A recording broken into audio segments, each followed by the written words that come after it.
জাতির উদ্দেশ্যে সন্ধ্যা ৭টায় ভাষণ দেবেন ডক্টর ইউনূস। কথা বলবেন অন্তর্বর্তী সরকারের ১০০ দিন নিয়ে। শেখ হাসিনাকে আবারও ক্ষমতায় বসাতে উঠে পড়ে লেগেছে ভারত, বলেছেন রিজভী। দেশটির ষড়যন্ত্র সম্পর্কে সরকার সহ গণতন্ত্রমনা সব দলকে সচেতন থাকার আহ্বান। গুম, গুলি, নির্যাতনে পঙ্গু করা সহ সুনির্দিষ্ট ৭ অভিযোগ নিয়ে আন্তর্জাতিক অপরাধ ট্রাইব্যুনালে ছাত্র শিবির। প্রসিকিউশনে আবেগঘন পরিবেশ। বই ছাপাতে দেরি হলেও আগামী জানুয়ারিতে প্রাথমিক শিক্ষার্থীদের হাতে নতুন বই তুলে দেওয়ার আশাবাদ প্রাথমিক ও গণশিক্ষা উপদেষ্টার।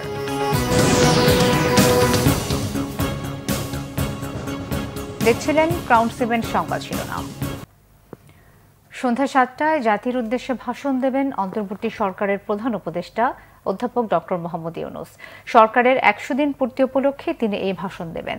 প্রধান উপদেষ্টার প্রেস উইং থেকে এই তথ্য নিশ্চিত করা হয়েছে। গত ৫ আগস্ট ছাত্র জনতার গণঅভ্যুত্থানে শেখ হাসিনা সরকারের পতন হয়। এরপর ৮ আগস্ট অন্তর্বর্তী সরকারের দায়িত্ব নেন অধ্যাপক মোহাম্মদ ইউনূস। ১০ নভেম্বর নতুন ৩ জন উপদেষ্টা নিয়োগের মধ্য দিয়ে উপদেষ্টা পরিষদের সংখ্যা দাঁড়িয়েছে ২৪-এ। বিএনপির সিনিয়র যুগ্ম মহাসচিব রুহুল কবির রিজভী বলেছেন, প্রতিবেশী দেশের মিডিয়াগুলো যেভাবে বাংলাদেশ নিয়ে অপপ্রচার করছে তাই দেশের সার্বভৌমত্বের উপর আঘাত। দেশটি আবারও শেখ হাসিনাকে ক্ষমতায় বসানোর জন্য উঠে পড়ে লেগেছে। বিকেলে লালমনিরহাটের বড়বাড়ির শহীদ আবুল কাশেম মহাবিদ্যালয় মাঠে শহীদ জিয়া স্মৃতি ফুটবল টুর্নামেন্টের অনুষ্ঠানে প্রধান অতিথির বক্তব্যে তিনি কথা বলেন। ভারতের ষড়যন্ত্র সম্পর্কে অন্তর্বর্তী সরকার সহ দেশের গণতন্ত্রমনা সব দলকে সচেতন থাকার আহ্বান জানান তিনি। রিজভী আরও বলেন, বিএনপি উৎপাদনের দল, গণতন্ত্রের দল। অপরদিকে আওয়ামী লীগ টাকা পাচারকারী ও লুটেরার দল। দলটি জিয়াউর রহমান ও তার দলকে এদেশের মাটি থেকে মুছে ফেলতে চেয়েছিল, কিন্তু এখন তারাই পালিয়ে বেড়াচ্ছে। অনুষ্ঠানে সভাপতিত্ব করেন বিএনপির সাংগঠনিক সম্পাদক আসাদুল হাবিব দুলু। বিএনপি হচ্ছে উৎপাদনের দল, বিএনপি হচ্ছে মানুষকে ক্ষুধা নিবারণের দল। আরেকটি হচ্ছে লুটেরার দল, আরেকটি হচ্ছে দুর্ভিক্ষের দল, আরেকটি হচ্ছে টাকা পাচারকারীর দল। আজকে বাংলাদেশ ব্যাংক লোপাট হয়ে যায় ৮০০ কোটি টাকা, সোনালী ব্যাংক লোপাট হয়ে যায় টাকা, বেসিক ব্যাংক লোপাট হয়ে যায় টাকা। খালেদা জিয়ার বিরুদ্ধে এত অপপ্রচার করেছেন, জিয়াউর রহমানের বিরুদ্ধে অপপ্রচার করেছেন, আপনারা কই তো টেকাতে পারেননি, বরং আপনি পালিয়ে গেছেন। বেগম খালেদা জিয়া পালায়নি। গুম ও গুলি করে পঙ্গু করার ঘটনায় আন্তর্জাতিক অপরাধ ট্রাইব্যুনালে ৭টি অভিযোগ দায়ের করেছেন ইসলামী ছাত্র শিবিরের নেতাকর্মীরা। সকালে ভুক্তভোগীরা যান অপরাধ ট্রাইব্যুনালের প্রসিকিউশন বিভাগে। সেখানে আলাদা আলাদা অভিযোগ দেওয়া হয়। এদের সবাইকে গুম করে, গুলি করে বা চাপাতি রামদা দিয়ে হাত পা কেটে ফেলার অভিযোগ করা হয়। ৪ জন অভিযোগকারীর মধ্যে একজন এখনও নিখোঁজ। ২ জন ৩ বছরের মতো গুম ছিলেন। ৪ জন পুলিশ ও র্যাবের নির্যাতনের শিকার হয়ে পঙ্গু হয়েছেন। ঘটনার সময়কার পুলিশ, র্যাব ও আওয়ামী লীগের যারা জড়িত ছিল তাদের বিরুদ্ধে অভিযোগ আনা হয়েছে। ভুক্তভোগীরা প্রসিকিউশনে তাদের কথা বলতে গিয়ে আবেগঘন পরিবেশ তৈরি হয়। সবাই সুষ্ঠু তদন্তের পর বিচার চান। এখানে আমাকে এমনভাবে রাখা হয়েছিল, চোখ বাঁধা, তারপর ২৪ ঘন্টা হাত বাঁধা, আর ভিতরে যে নির্মম নির্যাতনটা চালানো হতো, প্রস্রাব করতে দিত না ঠিকমতো, খাবারের টাইম দিত না, কথা বলার কোনো সুযোগ ছিল না। আমি বয়েস হারিয়ে ফেলেছিলাম। ৩.৫ বছর পর বের হওয়ার পর আমার মুখ থেকে কোনো বয়েস বের হচ্ছিল না। যারা এইভাবে মিথ্যা নাটক সাজিয়ে মায়ের বুক কালি করছে, আমি তাদের প্রত্যেকের বিচার চাই। আমরা ট্রাইব্যুনালে অভিযোগ দায়ের করেছি। আমরা আমাদের অভিমত, আমাদের প্রত্যাশা ব্যক্ত করেছি যে যারা এখনো মিসিং আছে আমরা তাদেরকে ফিরে পাবো। যারা এই ফ্যাসিস্ট আওয়ামী সরকারের নির্যাতনের শিকার হয়েছে, যারা এই ভায়োলেন্সের সাথে জড়িত ছিল, তাদেরকে শাস্তির আওতায় নিয়ে এসে এই ট্রাইব্যুনাল ন্যায় বিচার প্রতিষ্ঠিত করবে, সে প্রত্যাশা আমরা ব্যক্ত করেছি।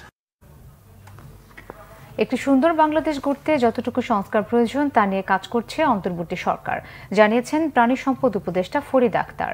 আর প্রাথমিক ও গণশিক্ষা মন্ত্রণালয়ের উপদেষ্টা বিধান রঞ্জন রায় পোদ্দার জানিয়েছেন, পাণ্ডুলিপি পরিমার্জনের জটিলতায় বই ছাপাতে দেরি হলেও আগামী বছরের প্রথম মাসে প্রাথমিক শিক্ষার্থীদের হাতে নতুন বই তুলে দেওয়া হবে।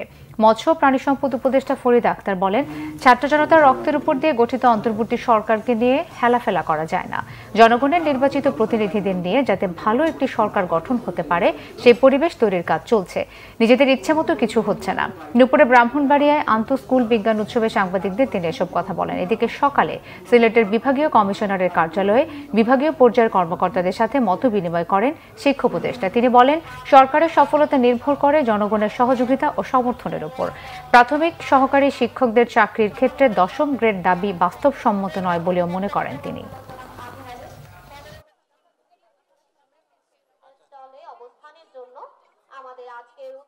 আমরা নিজেদের মতো কিছু করছি না, আমরা একটা সুন্দর বাংলাদেশের জন্য যতটুকু সংস্কার করা যায়, একটা নির্বাচিত সরকারের হাতে তুলে দেওয়া যায়, সেটাই আমরা চেষ্টা করি। পাণ্ডুলিপিগুলো তৈরি হয়েছিল, সেই পাণ্ডুলিপিগুলোকে আবার কিছুটা পরিমার্জন করতে হয়েছে। এই কারণেই আমরা কিছুটা বিলম্বিত হয়েছে, কিন্তু আমরা প্রক্রিয়া চালাচ্ছি, অগ্রসর হচ্ছে। ওয়ার্ক অর্ডার দেওয়া হয়ে গেছে আমাদের বইগুলো ছাপানোর, এবং আমরা আশা করছি যে জানুয়ারিতেই আমরা সব বই, বিশেষত প্রাইমারির সব বই আমরা বাচ্চাদের কাছে পৌঁছে দিতে পারবো। মজলুম জননেতা মাওলানা আব্দুল হামিদ খান ভাসানীর 48তম মৃত্যুবার্ষিকী আজ। টাঙ্গাইলে সন্তোষে নানান কর্মসূচিতে দিনটি পালন করা হচ্ছে। সকাল থেকে ভাসানীর মাজার প্রাঙ্গণে ঢল নামে সাধারণ মানুষের। পুষ্পস্তবক অর্পণ করেন মাওলানা ভাসানী বিজ্ঞান ও প্রযুক্তি বিশ্ববিদ্যালয়ের ভাইস চ্যান্সেলর অধ্যাপক ডক্টর মোহাম্মদ আনোয়ারুল আজিম আখন্দ। মাওলানা ভাসানী ফাউন্ডেশনের উদ্যোগে আয়োজন করা হয়েছে 7 দিনব্যাপী ভাসানী মেলার। আব্দুল হামিদ খান ভাসানী 1880 সালের 12 ডিসেম্বর সিরাজগঞ্জের ধানগড়া গ্রামে জন্মগ্রহণ করেন। কৈশোরে জড়িত হন রাজনীতির সঙ্গে, ছিলেন তৎকালীন বাংলা আসাম প্রদেশ মুসলিম লীগের সভাপতি। 1954 সালের নির্বাচনে যুক্তফ্রন্ট গঠনকারী প্রধান নেতাদের মধ্যে তিনি অন্যতম ভূমিকা পালন করেন। 1976 সালের এই দিনে ঢাকার তৎকালীন পিজি হাসপাতালে চিকিৎসাধীন অবস্থায় মারা যান তিনি। নাব্য সংকটে আবারও বন্ধ হয়ে গেছে মানিকগঞ্জের আরিচা কাজিরহাট নৌপথের ফেরি চলাচল। আরিচা অ্যাপ্রোচ চ্যানেলে নাব্য সংকটের কারণে দুর্ঘটনা এড়াতে ফেরি চলাচল বন্ধ রেখেছে বাংলাদেশ অভ্যন্তরীণ নৌপরিবহন কর্পোরেশন BIWTC।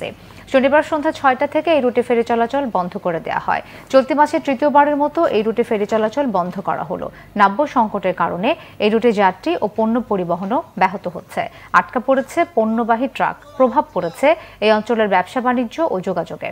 ঘাটে অপেক্ষমান চালকদের অভিযোগ, দীর্ঘ সময় ফেরি বন্ধ থাকায় চরম দুর্ভোগে পড়েছেন তারা। নবান্ন উৎসবকে ঘিরে জয়পুরহাটের কালায়ে বসেছে ঐতিহ্যবাহী মাছের মেলা, যা জামাই মেলা নামে পরিচিত। বিভিন্ন প্রজাতির মাছের পসরা সাজিয়ে বসেছেন ব্যবসায়ীরা। আকার অনুযায়ী প্রতি কেজি মাছ বিক্রি হয় 200 থেকে 1300 টাকা কেজি দরে। চলে বড় মাছ কেনার প্রতিযোগিতা। জয়পুরহাট থেকে আবু বকর সিদ্দিকের তথ্য ছবিতে ডেস্ক রিপোর্ট। দেশি প্রজাতির হরেক রকম মাছের সমারোহ মেলায়। প্রতি বছর অগ্রহায়ণ মাসের শুরুতেই জয়পুরহাটের কালাইয়ের পাঁচশিরা বাজারে বসে এ মাছের মেলা। ভোর থেকে দিনব্যাপী চলে কেনাবেচা, হাক ডাক ও দর কষাকষিতে মুখর পুরো মেলা। এ উপলক্ষে আগে থেকেই দাওয়াত করা হয় মেয়ে, জামাই সহ আত্মীয় স্বজনদের। বড় মাছ কেনার প্রতিযোগিতায় নামেন তারা। জামাইরা নিজেও আসে, শ্বশুরবাড়ি মাছ নিয়ে যায়, নিজের জন্য নিয়ে যায়। এটা ট্রেডিশনাল ব্যাপার হয়ে দাঁড়িয়েছে। বিভিন্ন ধরনের মাছ এখানে পাওয়া যায়, দেখতে শুনতে অনেক ভালো লাগে। এবার তুলনামূলক মাছের দাম অনেক বেশি, যার কারণে ক্রেতাদের কষ্ট, আমাদের কিনতেও কষ্ট। জামাই বেটি সবাই আগ্রহ থাকে এই দিনটার জন্য, মাছের দামটা একটু বেশি। এই মেলায় যাতে কোনো নিষিদ্ধ মাছ বিক্রি করতে না পারে সেদিকে নজর রাখছেন মৎস্য কর্মকর্তা। কালাই উপজেলা মৎস্য দপ্তর থেকে মেলাটিকে পরিদর্শনে রেখেছি, যাতে করে এখানে নিষিদ্ধ মাছ বিক্রি না হয়, ফরমালিনযুক্ত মাছ বা পুষ্টিযুক্ত চিংড়ি বিক্রি করা না হয়। এবছর মেলায় সর্বোচ্চ 25 কেজি ওজনের মাছ উঠেছে। Bangla vision news desk. দেশের বিভিন্ন জায়গার আরো কিছু খবর নিয়ে একটি ডেস্ক রিপোর্ট।